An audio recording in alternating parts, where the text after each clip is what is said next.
So my name is Sean Sarcona. There's my email address.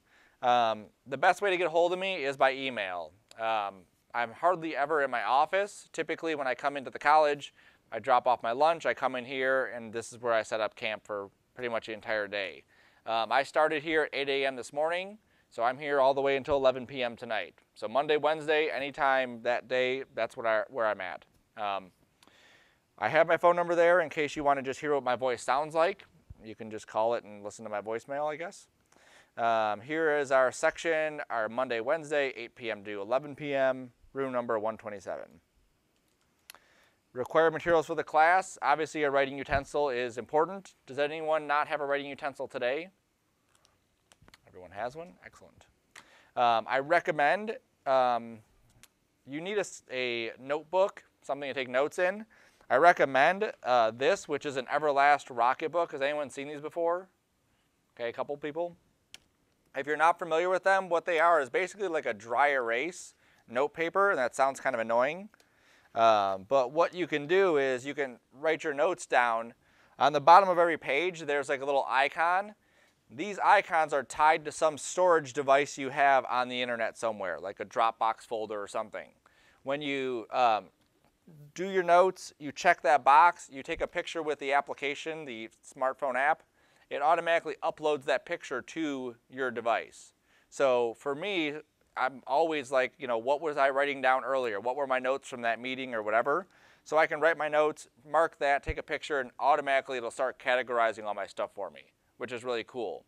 Especially if you have maybe a group project you're working on, you want to share stuff between people in the group.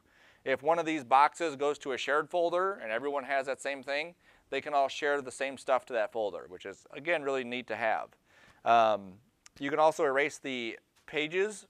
Right now you can see like I'm closing it and opening it and it's not smudging, so it doesn't smudge at all.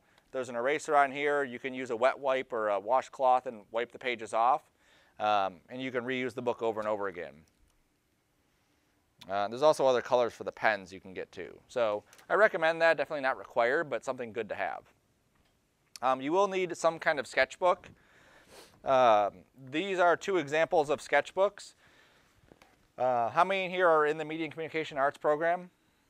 Right, everyone. Good.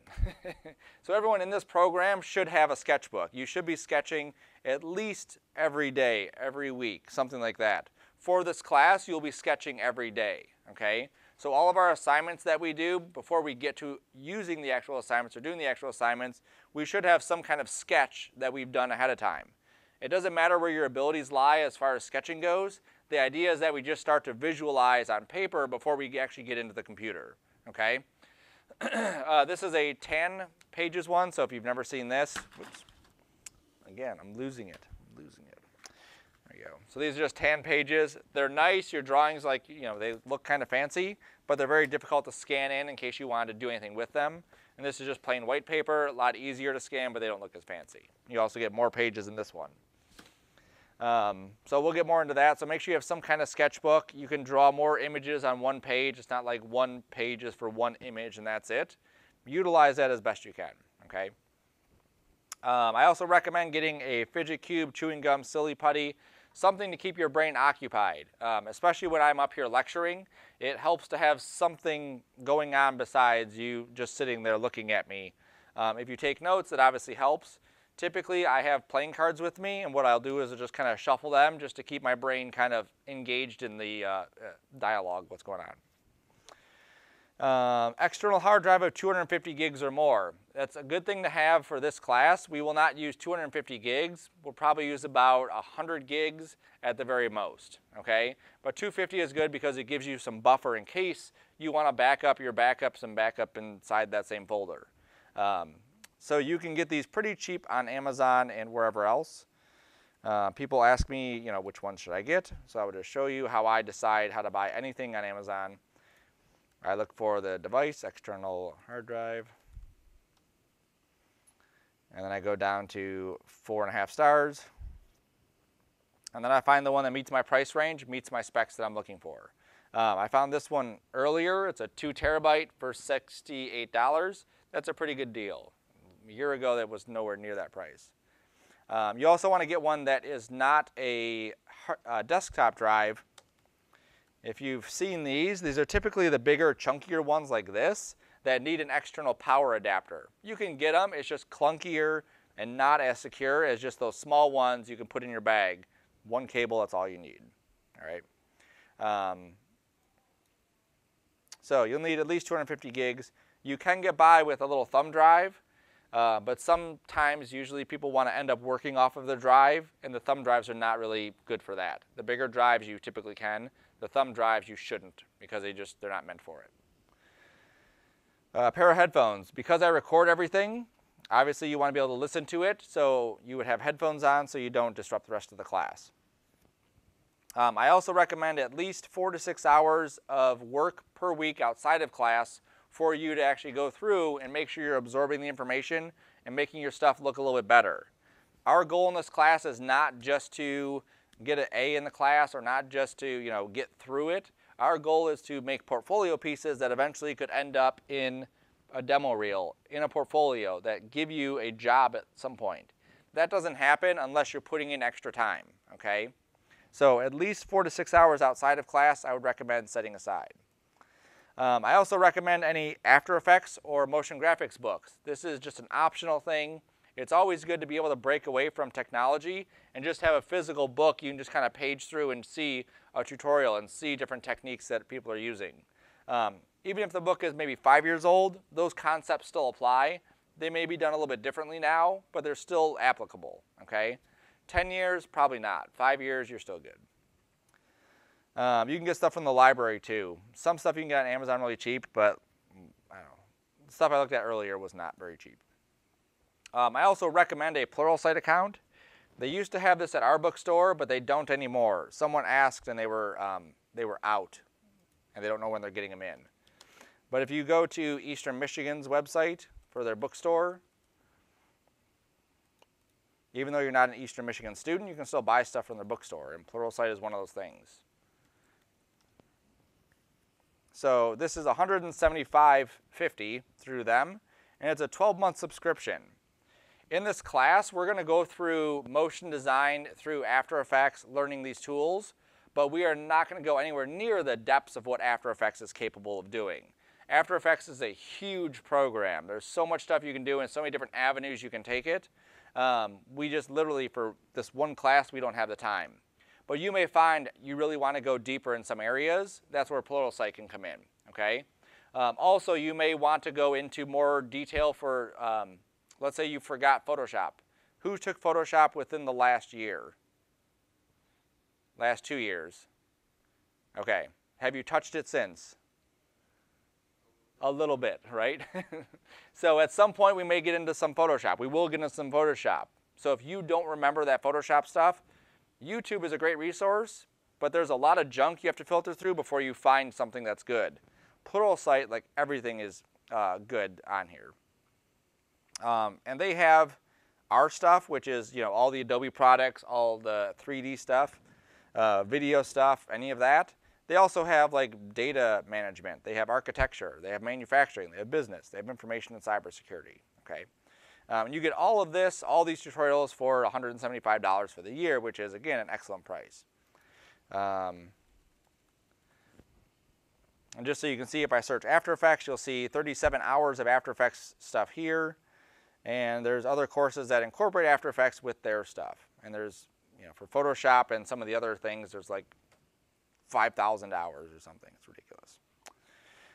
So again, a good resource to have if you've forgotten some of your basics of Photoshop or Illustrator, or you want to go deeper into After Effects. The software we'll be using for this class is Photoshop, Illustrator, and After Effects. So those are the three main ones that we'll be getting into. Most of the time we'll be in After Effects. Some of our assignments will require us to go into Photoshop or Illustrator, okay? So make sure that you are at least a little bit comfortable with those if you haven't touched them in a while, and maybe time to open them up and just make sure you know the basics, okay? You can obtain a trial version of all the software at adobe.com. If you are a student, which you are, you can get the entire suite for 20 bucks a month. Even after your first year, you can call them up, someone said earlier, and you can get your 20 bucks a month again for your second year, okay? Does anyone not have the Adobe suite at home? Everyone does have it? Good, okay. So if you do have it at home, make sure that you've checked the box for After Effects and Illustrator and Photoshop, and that they do run in your station. There may be some limitations to them, which you'll see when we get to it, but for right now, just opening it up and being able to see the interface and do stuff, you'll be fine, okay? Course description. So in this class, we'll be studying motion graphics. That's what the gist of it is. It's a very loose term. It's basically going to allow you to animate graphics. That's the essence of it. But there are some things that wouldn't really be classified as motion graphics. Like if I had a car, beautifully rendered car, and I'm doing a 360 on it, that's not motion graphics. That's just a product rendering. But if I have a cartoony car and it's zipping really fast and I have a camera flying into it, that would be more of a motion graphics type thing, okay? So it's a loose term. You'll kind of get the idea of what it's entailing when we get to it, all right? The main thing here we'll be using is After Effects. That's our animation tool. So that's like basically the hub for everything we'll be doing in this class. For our assignments, this is a list of all the assignments we'll be doing. We'll have a hotkey test. We'll have a definitions test. Those will come probably this middle to end of September, okay? So we'll have those areas where you'll come in and take those tests. Our first assignment will be a title card. And basically all the assignments that we do for this class will have a title card that says whose assignment it is, what assignment it is, and what class it is. And then that will let me know, or let anyone viewing it know, who created this piece of artwork, okay? So the first thing we want to do is create this card. So I'll go into this a little bit further detail later, but that's what it is. All my assignments are point-based. So there's no averages here. You don't have to add up all your test scores and then divide by how many assignments you have and figure out the percentages. It's straight up points. So if you don't do the titles, that's 3 points that you don't get off on your final grade. If you don't do the hotkey test, that's 5 points you don't get on your final grade, okay? It's pretty straightforward. All the points for the assignments add up to 90 points, okay? This bottom area, you get 10 more points when you go beyond the assignments. If you want to do just the bare minimum, that's what all the assignments are. It's just the nuts and bolts of the techniques. If you really want to explore it, you do the beyond, and you get those extra 10 points, or those 10 points, to fill in the holes, okay? And that's going to be different for every assignment. So I had for one of the titles, maybe a year ago, we didn't have sound effects in the title. And so a student went and found sound effects and added them to her title. I didn't have a specific, kind of animation you had to do for it, and they went out and did this crazy kind of cool looking animation for their title. That's going beyond. That's taking what you already get for the assignment and really exploring it a bit further. To give you another example of that, one of our assignments is an angry bird. All you're doing is you're making this 3D character just kind of bounce, and you're learning some basics inside of After Effects. That's all we have to do for it. Demo.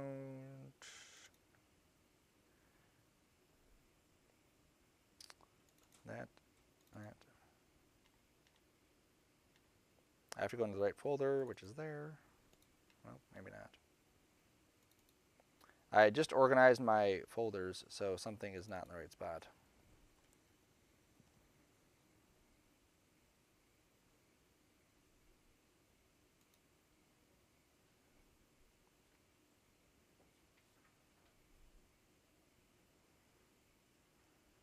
Come on.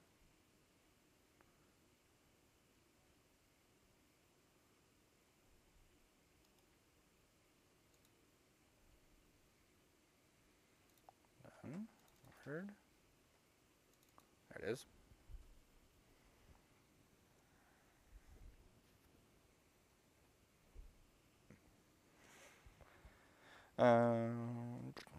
Here's how you can lose points. So if you're texting during class, this area here is more of a gray, okay?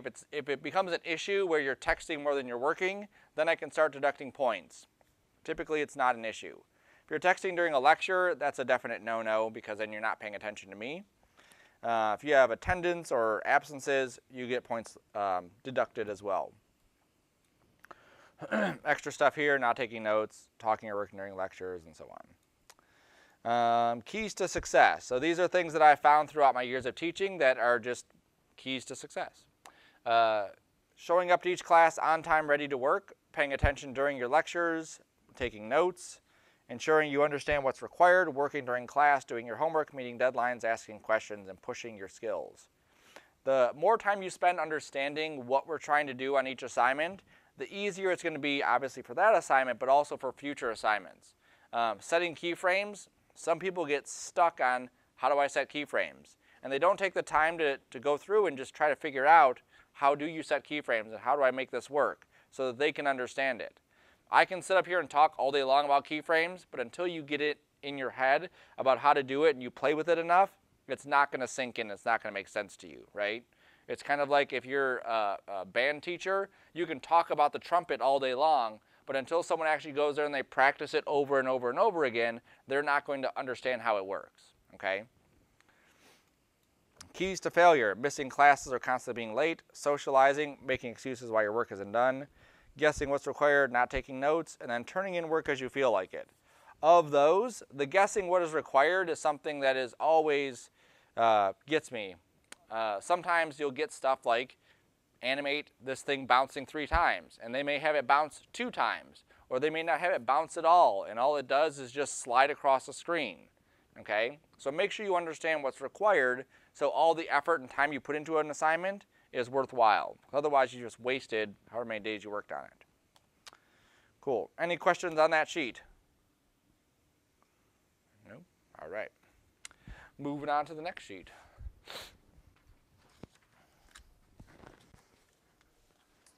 If you already have this one, you don't need to grab another one, but I think there's only a limited number of people in here who would have this. We already have today.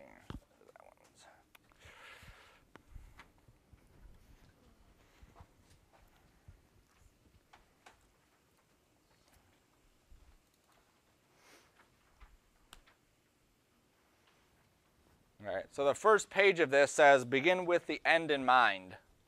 What does that mean to you?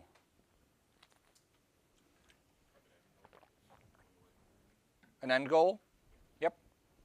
That's the biggest thing. Just try to have a goal in mind of what you're trying to accomplish. If you're simply doing what I say and not keeping that big picture in mind of why you're here and what you're trying to do, it's very easy to get lost and very easy just to kind of stumble along the way. In this class, we have a goal. Your goal might be to get an A in the class. It's a fine goal, but your goal really should be to learn as much as you can from this class, right? And with that goal in mind, everything you do can be like a stepping stone to getting that. So when you approach an assignment, you're not just trying to get the A, you're trying to really understand the tools and make sure you understand it. Or make sure you go as deep as you can. If you're trying to get portfolio pieces, same thing. You want to make sure that piece is refined and polished so that it's ready for your portfolio. If you don't have that stuff in mind, then you're just going to forget about it and just keep walking. All right, so always have your end goal in mind. I'm not going to read through this entire packet. I'm going to do the highlights, but you definitely should read through this entire packet. This is our agreement for the class. If the college is open, we will have class. Okay, so that means that if the doors are open, you're physically able to get into the class, it's 8 o'clock. Someone will be here, whether it's me or a sub or someone. Usually at this time, I don't get called into meetings, but it does happen. Sometimes it happens. So if I'm not here, don't worry. I will be here or someone will. Stay here, work on stuff, you'll be fine. And then obviously don't leave early. 3 tardies equals 1 absence. 12 tardies equals 4 absences. If you have more than 4 absences, that could equal a failing grade. I've had students who they work in the industry or they work wherever they work, and sometimes they need to change their schedule or sometimes they need to make exceptions every once in a while. That's fine as long as you're not falling behind, okay? So I had a guy who would work until 6 or 7 sometimes, and he couldn't be here for a 5 o'clock class on time. So I'm not going to ding him because when he came in, he stayed later. He made sure all of his work was done. It was fine. Now you take that same thing and you say the person comes in at 5 to 8 and they leave at 8:15. They're constantly behind. Yeah, you're already screwing yourself over. Okay, so make sure that you're staying on top of your stuff. You shouldn't have more than 4 absences if you can help it. Okay, obviously big picture stuff happens, but you really should avoid that if you can. Assignments should be turned in on time and at least 75% completed. If I tell you that I want an Angry Bird animated with 3 bounces, and you have it all drawn out and you have 2 bounces, that's about 75% done. Turn it in, I grade it, I submit it back to you, you fix it up, you submit it to me again, and then I fix your grade, okay? If you turn in a sketch of an Angry Bird and no illustration is done in Illustrator, no animation is done in After Effects, well, that means you have poor time management, and I'm not going to bother even having you waste your time with anything else on that, okay? So make sure you have it at least 75% completed. Make sure your assignments are turned in on time. Anything late is 1 point per day. So that means that if you have an assignment worth 5 points, you turn it in 5 days late, it's worth 0 points now, okay? So make sure you have it turned in on time. Pay attention during lectures. Take notes. Ask questions. Do not work. There's nothing wrong with asking questions. There's nothing wrong with clarifying. Make it a habit, especially if you want to be a professional person in the industry, to think of questions. Even if you don't ask them, but just think of questions as I'm talking. That way, in case I don't answer it and you still have that question, you're ready to go. Because what happens at the end is I say, any questions? And then you're kind of like, well, I don't know if I have any questions. I always make it a point to ask questions. Don't leave a mess in the classroom. We're the last class of the day, so if you came in and your desk was tore up, I'm sure you wouldn't want to work there. So same thing, we wouldn't want to leave this for the next day. Make sure your area is nice and clean. Don't spread germs. If you are sick, cold, whatever, there's hand sanitizer up here. There's wipes for your desk. You could definitely wipe stuff down. Do that, because if you can not spread germs, that's great. There's a student handbook. Make sure you read the handbook and abide by it. Be respectful of the classroom, equipment, furniture, and students. The computers are pretty new. The chairs are pretty new. The desks are 20 years old, okay? So just be respectful of it. We want these things to last as long as possible. There's no eating in the class. There's no eating in the class. No eating in the class. No eating in the class. And there's no eating in the class. I put that many times because that's how many times it takes for people not to eat in class.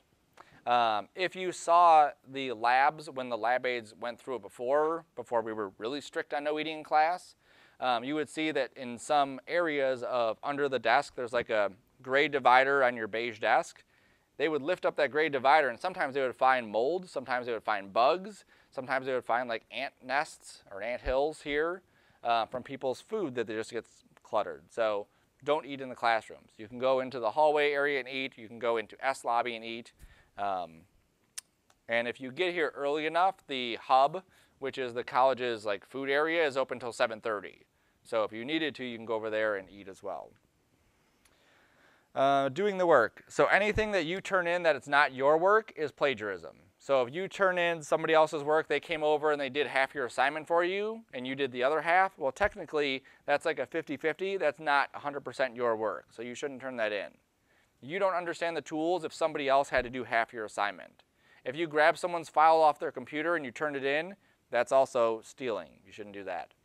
If you do plagiarize, you could end up failing the class. You could end up being kicked out of the department. You could end up being kicked out of the college if it's severe enough. The college does keep track, so anytime there is an instance of plagiarism, we have to document it with the college, and then there's like a master record of who's cheated, and there's someone that actually looks at it every time there's a file to see if somebody is, you know, a multiple offender of cheating. Doesn't happen very often, but it does happen. Assignments are not accepted without a completed assignment sheet. We'll go over that when we get to it. Your grades are your responsibility. So if you're not understanding something, it's your job to ask, how do I do this? And I may try to explain it to you and you still not get it. Your neighbor might explain it to you and you still not get it.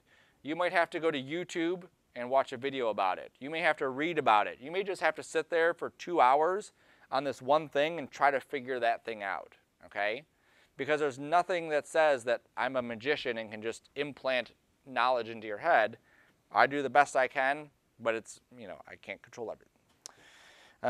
Grading. So this is my grading scale. I'm pretty strict or tight on the grade. So like an A is only 3 points, 100, 99, and 98. That's an A, a solid A. So when you get an A in this class, you deserve that A because it's a very tight area to get that. A minus is there, and then a B plus is there. So a 90 in this class is actually a B plus. It's not an A. So just pay attention to that as well. Frequently asked questions. So this is another interactive part. I wasn't here last class. Did I miss anything? What do we think? Yep. So you're always going to miss something. The school education has really changed over the past 5-10 years. At the stuff that we're learning here, you could go onto YouTube, you could download videos, watch them all day long, and you could get a lot of the same information. But you'd have to, number one, sort through all the crap that's out there. And number two, you would typically be in a distracted environment. Your house is, if it's like my house, is typically a distracted environment. I have kids, I have a dog, I have stuff going on outside. Here, we're really focused on that. So when you come here and you work, it's more of like a professional work environment where we have this time to put in here to actually get stuff done, okay? So anytime you're not here, you will miss something. What's the best way to reach me outside my office hours? What was that? Email, yep. So email me. Don't call me because I will not be there. Can I bring food or beverage into the class? Yep. Beverage, not food. Make sure your beverage is in a sealed container. So I have this one. It's in a sealed container, so it's not going to spill. Definitely no food. Can I bring a mouse or tablet into class? Yep. Okay. So you can bring a mouse. You can bring a tablet. If you have a laptop and you decide you want to work off your laptop during class, you can do that too. Some of the stations have power strips by them, so you can just plug right into the power strip. They're typically on the desk here, so I think like this one is right there, yeah. And then that one's in the middle, and then that very back row, for this class we don't even need, so I've kind of blocked it off so nobody goes way back there. But yeah, there's plenty of power, you can use it. Just don't unplug the stuff that's already plugged into the computers. Mice, keyboards, whatever. I'm not feeling well. Can I work at home? I don't have a ride to class today. Is it okay to work from home? I was called into work and can't make it into class. Is that okay? What do we think? Yep, it'll still result in an absence. So regardless of whether you are here or not, or whether you have a reason for not being here or whatever, if you're not here, you're marked absent. And that's just my way of knowing when you're here and when you're not here. If there's a reason for that absence, you need to contact me and say, hey, I got called into work last minute, someone called, blah, blah, blah, and let me know, okay? Again, that's just starting that professional dialogue. The earlier you get into that, the earlier you start doing those kinds of things, the easier it's going to be for you to get it when you're in the outside world. I finished my work early. Can I leave? You can. I can't hold you here. You shouldn't, though. There's always something you can do. There's always a way to make your work better. When you see stuff like Pixar and ILM and Disney and all this stuff, they work on this stuff literally until the producers come over and they grab the stuff and they say, nope, we have to actually like do something else with this now. So they could sit there and tweak and tweak and tweak all day long. So we should be no different, right? Because that's what we want to do. We want to be able to see what's working, see what's not working, and obviously correct those things. So yeah, you could leave early, but you definitely shouldn't leave early. I came in to turn in my work, but the college was closed. Is it okay to turn it in late? I couldn't get a ride to the college to turn in my work. Can I turn it in late? I had problems with my assignment and no one could help me. Can I turn it in late? What do we think?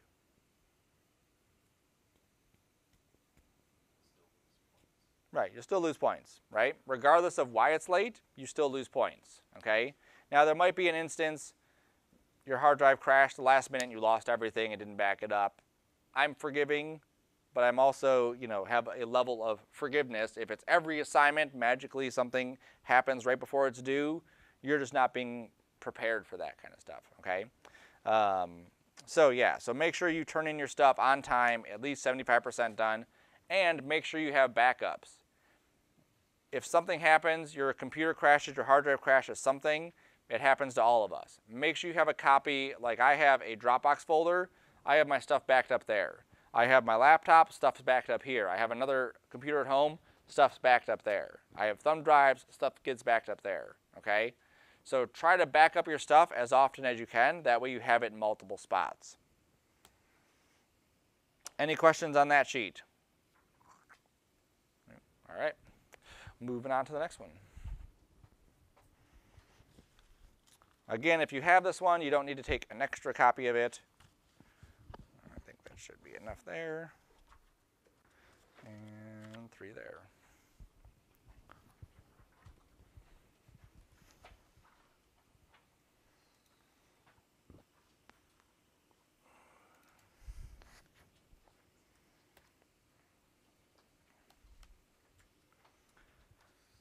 So as those are going around, I'll just read this off. It says, welcome to fall 2018. Whether you are a returning student or a new student, the next weeks to months will provide you with the opportunity to advance your life and your skills.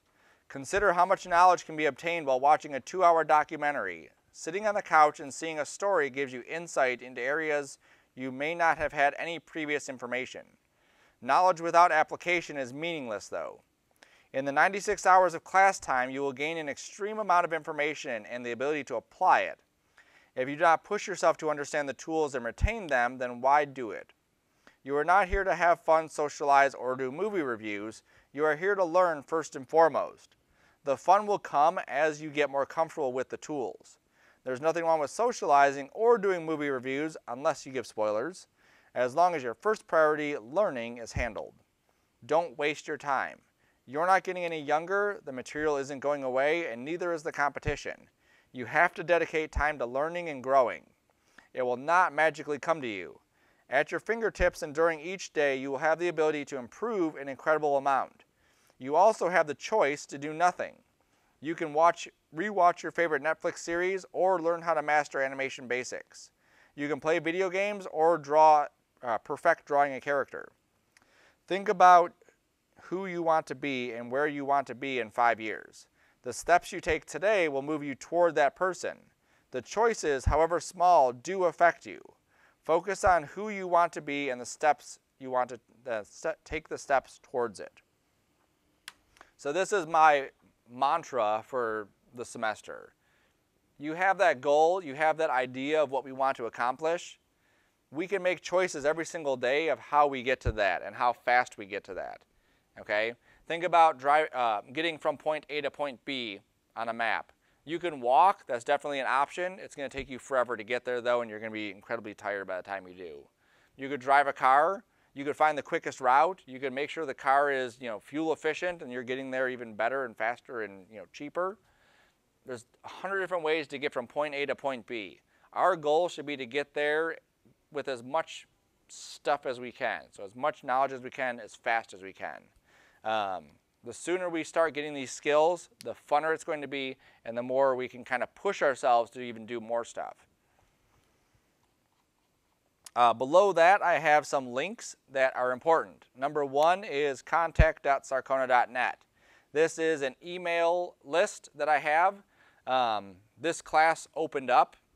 We send out an email saying, hey, this class is opened up. We got those emails from the email list. Well, some of these we got from the email list, some of the office got from the wait lists. So always get on this list, make sure you're on it so that if there is another class that opens up that maybe you weren't aware of, that information could be sent out.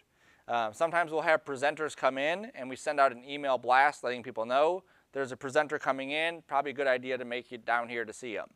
Okay, so get on the email list, make sure you can get those connections. Number 2 is vimeo.com/groups/MCCMACA. So this is a, if you're not familiar with Vimeo, it's basically like YouTube came out. Hold on, I can't do 2 things at once apparently. YouTube came out and it was like very low res, lots of commercials and ads. And then Vimeo was kind of like the competition. They have much cleaner videos. They were higher resolution.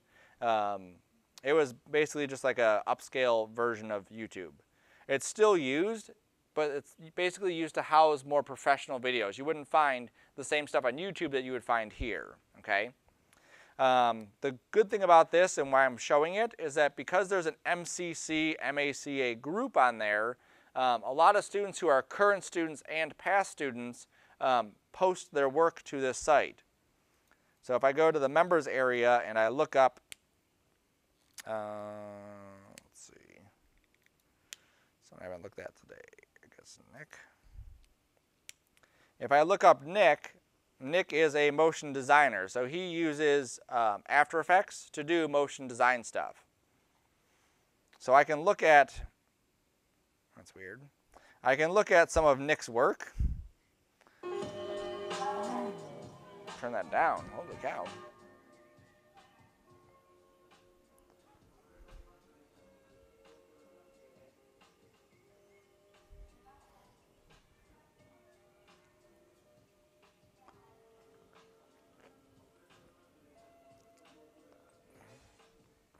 So this is an animation that him and another teacher, Billy Chitkin, worked together. They did, Nick did the 2D and 3D, the 2D design and animation. Billy did the 3D design and animation, and Nick did the audio. I don't know what that was. It's just like YouTube then, right? Always something. Here's another, this is 2.5D, so it looks like it's 3D because of the angles and stuff in the camera, but it's actually just pictures layered. Okay, so what's cool about this is that you can actually see some of the work that people in this industry are doing, and you could actually contact them and ask them questions if you need to. You can see what people are doing in the industry.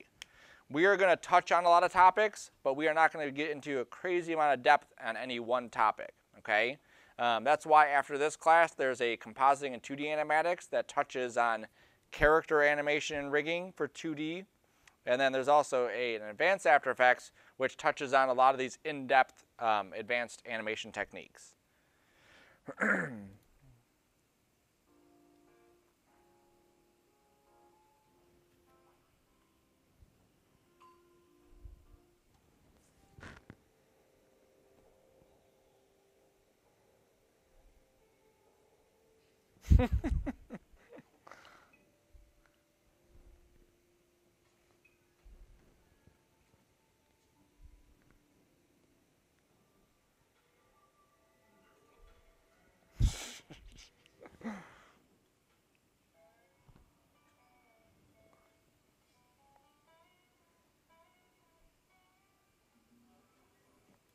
So to show you what this is, MoGraph Mondays is a group of animators, okay, and they're local, and well, it used to be every Monday, and now I think it's like one Monday a month that they do this. And they get together, and it's basically like 50 to 75 animators locally get together, and they just talk about what they're doing. They show stuff from their work, they do tutorials together, whatever it is. This was one of their barbecues from 2015 where each person that wanted to submitted like a part of the animation to it. So everyone had like their own style, so you could basically like one person would submit this part and then that part and that part, and they put it all together. So Nick's was, or not Nick, who am I watching here? Yeah, it's Nick. Yeah, different Nick though. Nick Forche, who was a previous MACA student, did part of this. Amy Sundin and Justin Lemon were another student. Mike Basilico is another student. There it is. Nick Parenti and David Holm are other students. There's Billy Chicken and Chris Guyon, other MACA students as well. Okay, so again, more stuff that you can look at. And the cool thing is with any of this is that you're seeing where these skills go to. Okay, we're not learning these just to learn them because it's for a degree. A degree is wonderful, but that's not why we're here. We're here to learn skills that will get you jobs. These are the kinds of people that are getting jobs. This is the kind of work that they're doing at their jobs. Maybe not the goat thing, but something. There's Nikki. So you can see some of the stuff that Nikki does. She actually does 2D and 3D stuff.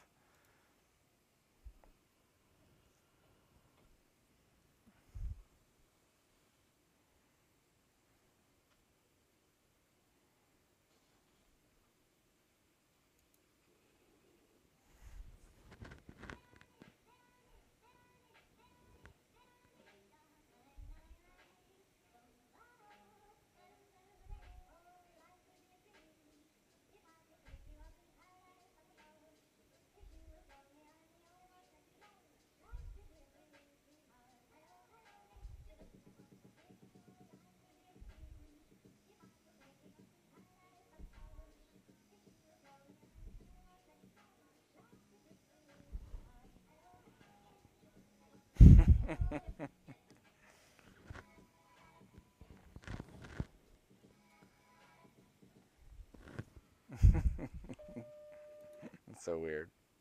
So this is 3D, and then the faces here, all these emotions were probably done in 2D, animated, and then brought into Cinema 4D to actually do. Cool. Okay. So I do recommend you getting onto Vimeo, join that group, follow some of those people, connect to some of those people. There's also a Facebook group, MCC, MACA. They post jobs, they post tutorials, they post demo reels. You can ask questions. Again, it's good to have that community there. Behance.net and ArtStation. Part of your homework, and you can write this down, is to get a Behance account if you don't already have one. Okay, Behance is free with your Adobe stuff, so get a Behance account. Does anyone have a Behance account already? One person, yeah. Okay. If you're not familiar with what Behance is, it's basically just a way for you to show your stuff off.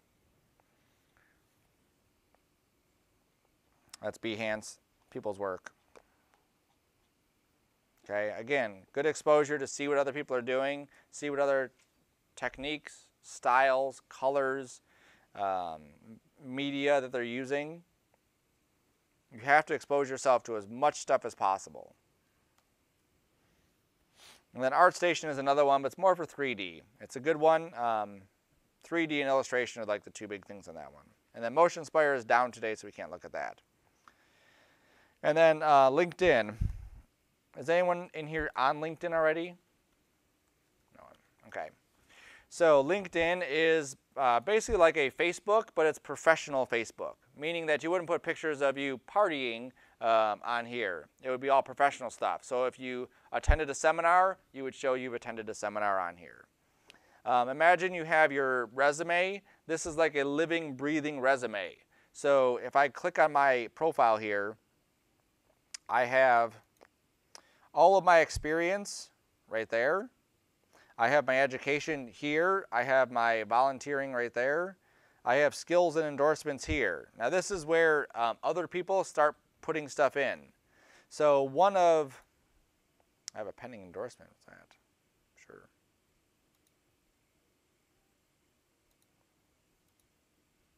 All right, whatever.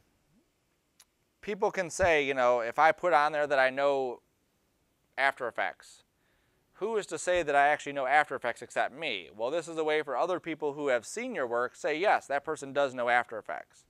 So when they look at this and they see computer animation, if I click on this, here's all the people that have verified that, yes, I do know computer animation.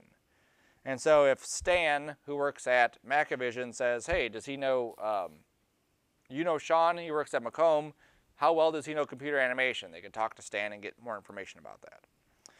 They also have tools and technologies, so if there's something here I want to list that I'm competent in, people can endorse me for those kinds of things. Same thing with teaching, same thing with other skills. Notepad, 2 people have said that I'm good at Notepad. If you're not familiar with Notepad, it's like the Windows thing, that. Yep, that's what it is. I think everyone would. But I'm a smart ass, so I put that up there. What else did I put on here? That's the only thing I see. Wait a minute, I did. Did they get rid of it? Oh, there it is, yeah. So I'm really good at After Effects, InDesign, Premiere, SoundForge, Acid, FCheck, Notepad, MS Paint, Calculator. So it's kind of funny. Yeah. They're just funny stuff. You can also have letters of recommendation. So if someone does recommend you, you can say, give me a letter of recommendation, and there goes your stuff. Now anyone can see that. Anyone can see who has recommended me, and then if there's questions about it, they can ask those people, how well do you know Sean? You wrote this letter of recommendation, how good is it? You can put your accomplishments up here, so if you are certified, if you have a portfolio, your Behance, whatever it is, you can add those to it.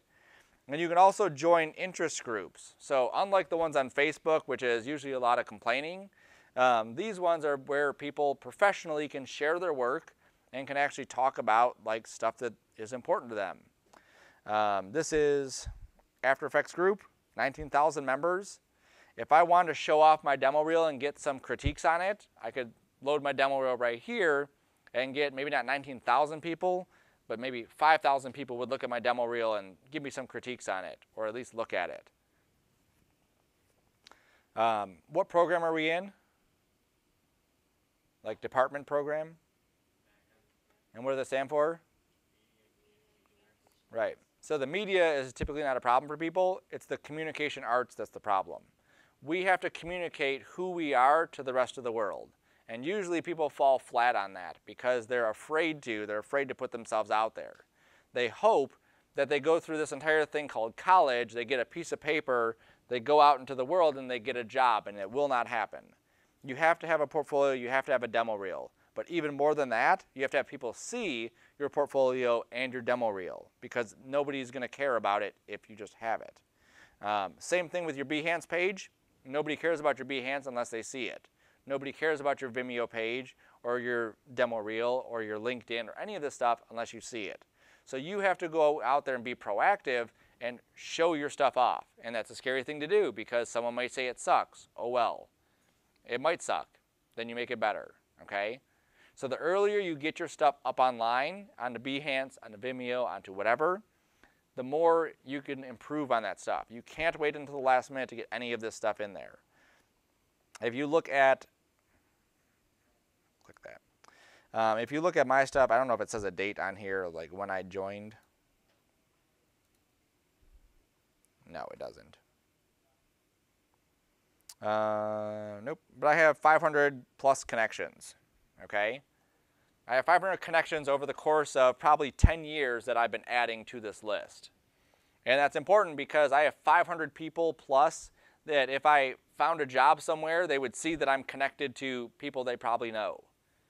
Okay, if I have a question about something, I can contact them and say, hey, I have a question about it. Usually if I have to contact people in industry, this is how I do it because that's how they communicate.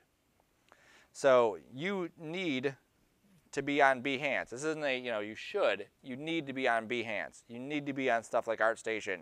You need to have a LinkedIn account. The more spots you're at, the more areas you start uploading your stuff. It's scary, but the easier time you're going to have when you get that job or by the time you graduate and are looking for jobs because you already have stuff that's out there. And you can't wait until the end. People say, I'm going to wait until the end. Actually, I'll go to ArtStation so you can see that.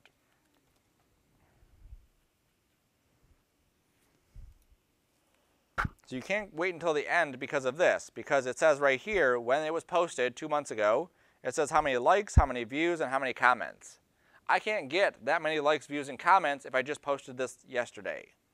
If I throw all my stuff online at one time, nobody's going to see my stuff. I want to go out there and I want to load stuff. I want to share my stuff. I want to have people look at it and have people like it or whatever.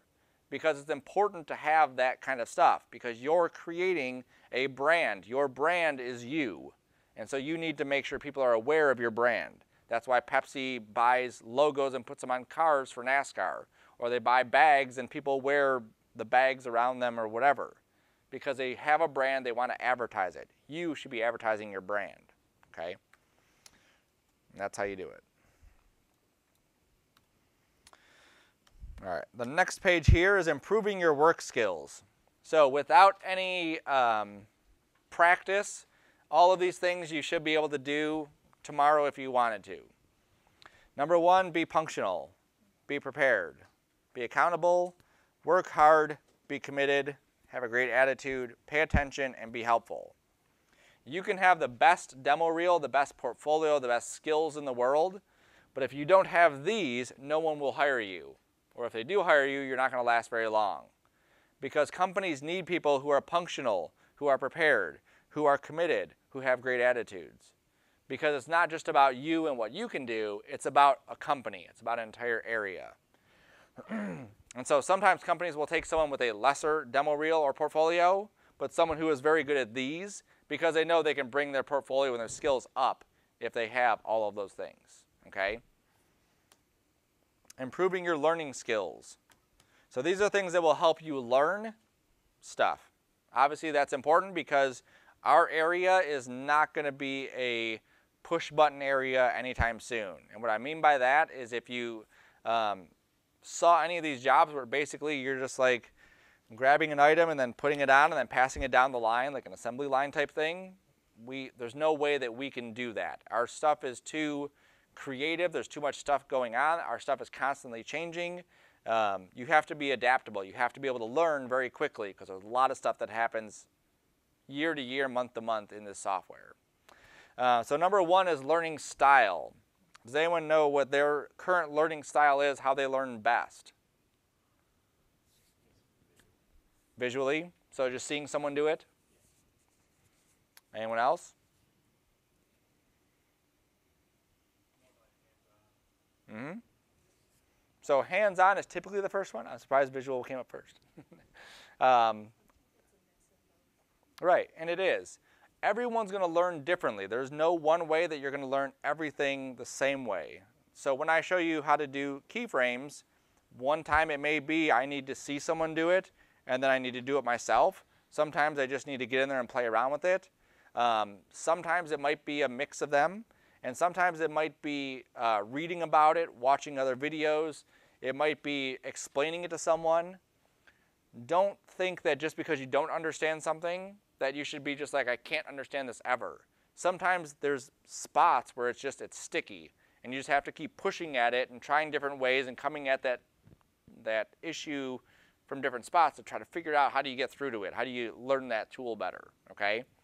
So explore your learning style. If you have a hard time learning things, try a different method. Try reading about the stuff more. Try watching videos. Try explaining it to your dog about what you're trying to do. Get enough sleep. Everyone has an amount of sleep that their body is naturally wants. There's more, like you can actually have too much sleep, and you can obviously have too little sleep. You have to find what's right for you. Just because you're tired doesn't mean that you need sleep. It just might mean that you're physically or mentally exhausted. Okay? So try to find where that right spot is and optimize every minute that you have. So if you do need 8 hours of sleep, the second you wake up, you better start working on stuff. If you have 6 hours of sleep, the second you wake up, keep working on stuff because you only have so many hours in a day, and you got to maximize that as much as you can. Eating a healthy diet. This isn't to say that you're not eating a healthy diet, but there's always something you can do more. So I'm going to show this, which is, this is a product called Soylent. And the creator of this, he was an electrical engineer, and basically he was tired of having to cook meals. He'd be working on stuff, he would have to take time away from what he was doing to make something healthy, to eat it, and then he could get back to work. And sometimes that may break like an hour in his day for him to do that every time he had to eat something. So he invented this stuff, which is Soylent, which is basically you drink 5 of these a day, and that's all your nutrition for the day. Okay? So each bottle contains 1/5 of the calories for a day, 1/5 of the vitamins for a day. And what he would do is he would take the stuff and he would drink it like in 3 minutes, and then he'd be done. And then he can just continue working on his stuff. Okay? So there's always ways to do this kind of stuff. There's always areas where you can just make more time in the day and eat healthier. So there really shouldn't be an excuse as to why you need to eat unhealthy if you do. That's not to say that you don't eat chips or pizza or fast food, but try to find a good balance between that fast food and healthy stuff. Exercising. It's been proven that exercising 10-15 minutes before a test boosts your test scores. And that's not just because it's like magic. It activates your brain more. There's more blood flowing to your brain. You have more oxygen flowing to your brain and your body. So you're more alert. So the more exercise you can get in, especially before coming to class, before studying, before doing any of this stuff, the more able you're going to be to accept any of that information. Sometimes when I'm at the gym, I'll have tutorials up on my phone or up on my tablet, and I'll be running on the treadmill while I'm watching a video, or I'll be listening to a podcast while I'm driving in the car. So you try to find areas where you can fit these things in. Meditating. So it doesn't have to be anything crazy, candles and whatever else. You can just simply go to a quiet room and just sit there and focus on breathing for 10 minutes. That's all it takes. And what that does is just kind of resets your mind. Okay, right now, if you're like me, you have like 50 things kind of going in and out of your head, and you're trying to keep everything straight. You just need that time to just kind of reset, just to clean the slate so that you can kind of move on with the day. So typically before bed, after you wake up in the morning, or throughout the day if you can fit it in. Practicing an instrument or foreign language. Who has a long drive here? Anything over an hour? No? All right. One of my guys in the other class, hour and a half he drives from his house to here, and then obviously an hour and a half going back home. So for him, if he wanted to, he could get like a foreign language on tape thing and put it in his car and listen to that going here and coming home. Imagine if you listened and practiced a language for 3 hours a day for 16 weeks, how well you would be at knowing that language. You may not be versatile in it, you may not be able to just walk into a country and speak fluently, but you'd be a lot better off than you were before, okay? So think about different ways you can kind of add those in there. Drawing or doodling, we'll be doing this in this class. And then keeping an open mind. If you already said none of this stuff is working, this is stupid, just get on with it, I want to get out, it's 9 o'clock at night, I'm tired. Obviously it's not going to work for you. But if you keep an open mind and you try the stuff and just say, let me see what happens, you'll be surprised at how much stuff actually it works, okay? I've tried everything on this list and I guarantee it does work, or it can work. Cool. All right, next page. Attendance policy, we've gone through this. More than 4 absences can result in a failing grade, so don't have more than 4 absences. Equipment loan. For this class, there's no equipment that we'll be loaning out. We do have tablets with pens, so in case we get to a spot and you want to borrow a tablet and pen during class, you can do that. Just make sure I get it back before the end of class. Usage of hardware in classrooms. Don't modify any of the system settings. Don't unplug anything. No eating, obviously. Keep the room nice and clean. Pretty much all that says. All right, any questions on that sheet? No? Good. Flying along. Flying along. All right, this one, if you already have it, you don't need another one. There you go.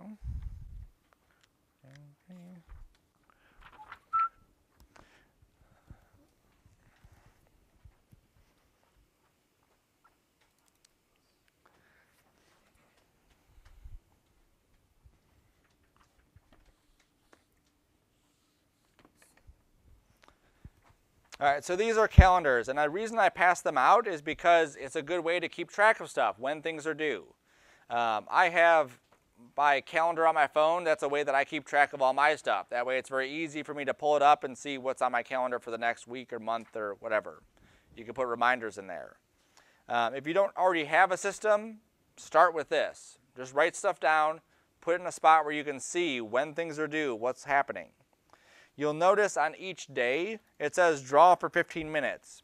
So starting today, you'll draw for 15 minutes every single day until we get to the spot where we don't draw for 15 minutes every day. Every Monday, I will check your drawings. So a week from today will be the first day that I check your drawings. Now the topic that you're going to draw on is going to be based on whatever assignment we're going to be working on. Our first assignment is going to be a title plate for our animations, okay, like I talked about before.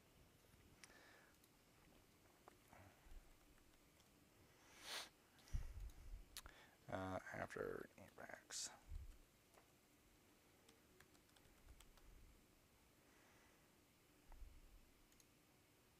Hey, so you Hey. have a website.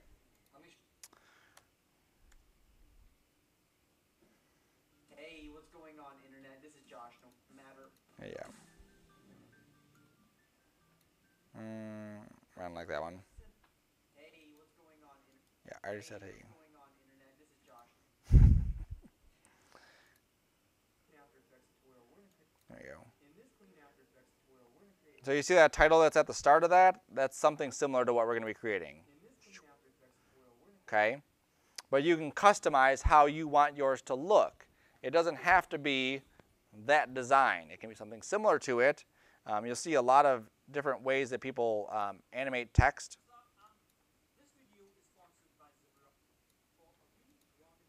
Yeah.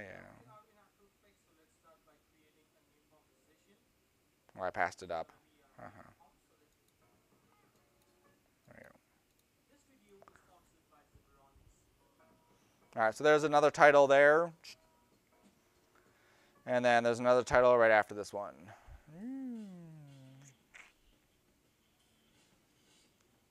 There you go. So obviously one is more complicated than the other one, all right?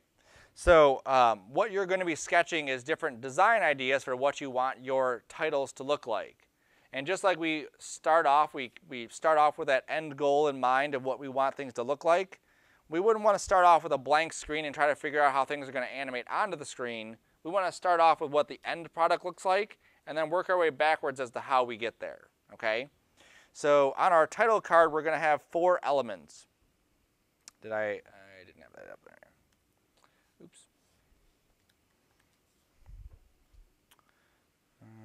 Make this bigger, like that. Okay, so we will have our name.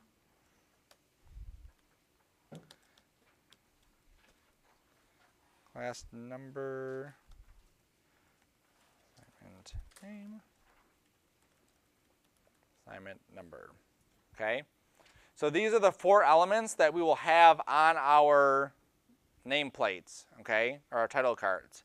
So what's going to happen is every assignment will update the assignment name and the assignment number. And then our name and our class number will always stay the same. That way we know exactly which person it is and which class it is associated with it, okay? So what you should do is you can go to YouTube and you can start searching for, or Google, you can start searching for, you know, title plates or name plates or they call them badges sometimes. And start looking at different designs and start looking at different ways that you can lay things out. Our animations are going to be widescreen, so as you plan out what your design looks like, make sure you plan for widescreen, not portrait, because your animations won't work that way. So what you would do is just start with some blocks. Okay, so that would be where my name would go. Let's say my class number is down here. And then in this area, I would put the assignment name and then the assignment number. Something like that. So that could be one layout. Now that took me 2 seconds to do. I can draw another one and draw another one and draw another one. So for 15 minutes, I can draw probably a pretty good number of these different layouts for different ways that I want to organize my information. Think about as you're doing anything design-wise, we are not designing an animation, we are animating a design, okay? So that means that we always think about the design first, make sure that looks good, and then we work backwards to figure out the animation stuff.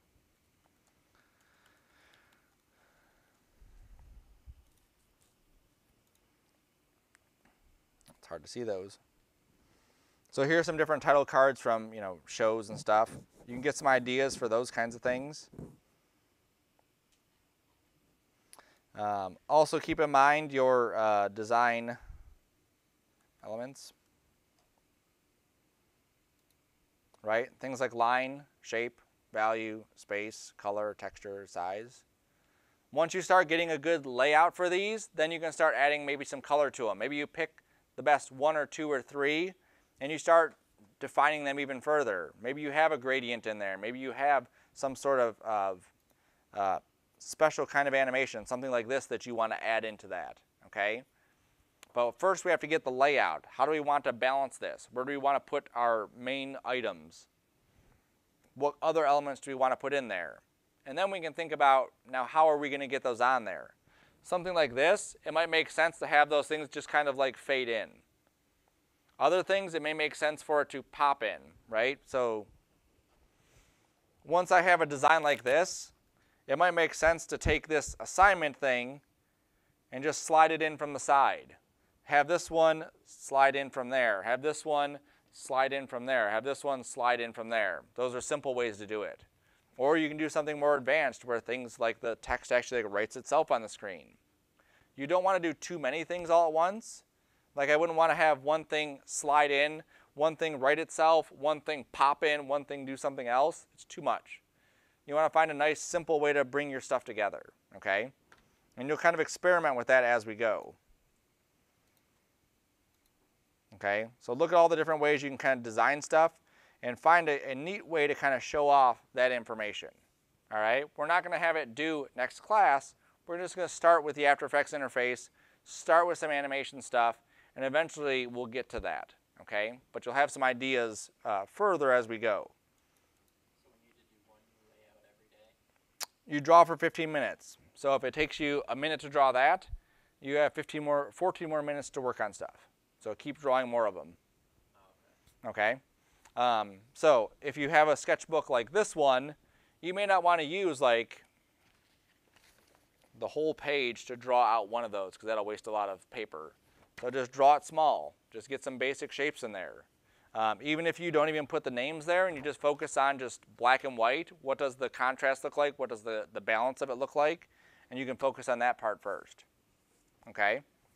So for 15 minutes every day, you'll draw stuff. When we get to the next assignment, obviously you'll see the next assignment will start drawing that. September 3rd, we will not have any school. So just be aware that that Monday, 2 Mondays from now, we won't have school. I'll just check your drawings on that 10th day, okay, the Monday after. November, we make up the Monday we missed, and then the rest of the week is off.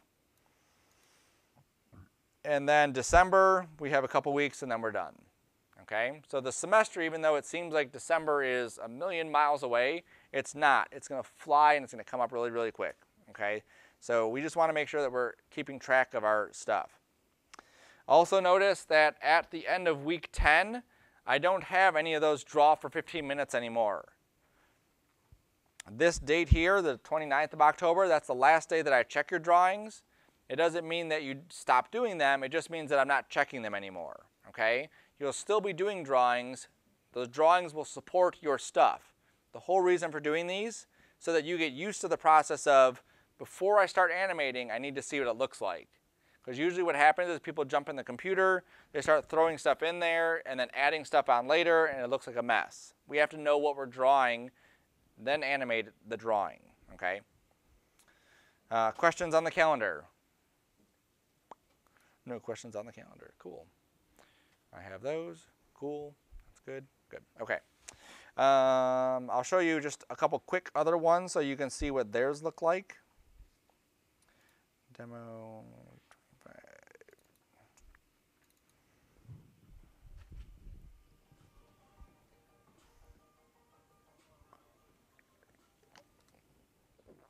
So there's Evans. We didn't include the class date or class name on this one, but we are in this semester's. So you can see he has his name, the assignment number, and the assignment name. Every assignment, he'll change that. So assignment 2, it'll say 2, whatever assignment 2 is, right? Yes, ma'am. Can we put like the symbol for the number one? Yep. Yeah, however you want to do it. In this case, you wrote it out, so you can do, #1 or whatever it is you want to do for that. You can do Roman numerals if you want to. So to see that again, and you can see how he has these little graphics that pop up like on the top and the bottom.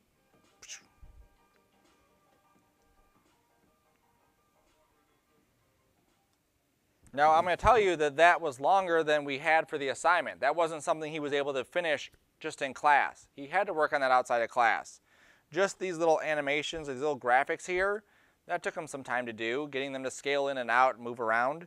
Those things he has up there, that took some time as well. Here's Anna's. Now hers is nice, simple, and clean. There's her name. There's her assignment 1, page transitions. Okay, it cut a little bit too fast, but that's not a big deal for this one. Here's Nick's. And he actually did 2 different assignments, or 2 different titles. That was one of them. Okay, and you can see how we had the assignment 1 and the page transitions kind of pop out from that line. Again, something else that you could do on top of that. Whose is this one? No, it's that one. No, it's just that.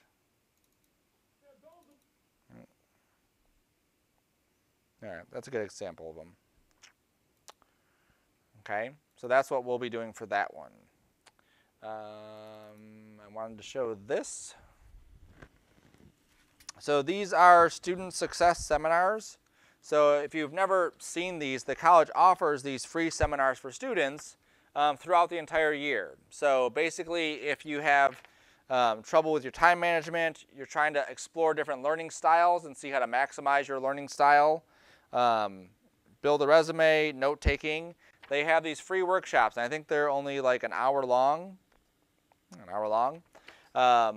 You go there, you pop in, you watch the thing, and maybe you have a little bit more skill in each one of these areas to make yourself a better student so you can learn stuff better and faster and whatever else.